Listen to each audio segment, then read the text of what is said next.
Unlock your creative potential by unboxing and setting up your new Canon Eos 250d Dslr, making those first photographic steps effortless. First, let's unbox everything. Carefully lift out your camera body, the included lens, battery, charger, strap, and any manuals. Next, we'll insert the battery. Locate the battery compartment door on the bottom of the camera body. Slide it open, ensuring the battery is oriented correctly as indicated by the guide marks, and gently push until it clicks into place. Close the door firmly. Now, let's attach the lens. Remove the body cap from the camera and the rear cap from your lens. Align the white dot on the lens with the corresponding white dot on the camera body. Gently twist the lens clockwise until you hear a click, indicating it's securely locked. For security and comfort, attach the camera strap. Thread the strap through the strap lugs on either side of the camera body, ensuring it's securely fastened. With the battery inserted and lens attached, it's time to power on your camera. Press the power button,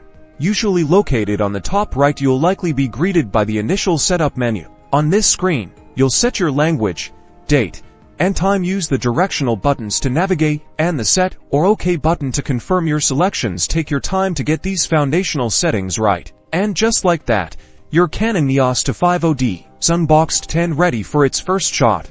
You're now prepared to embark on your photographic journey with confidence. Happy shooting!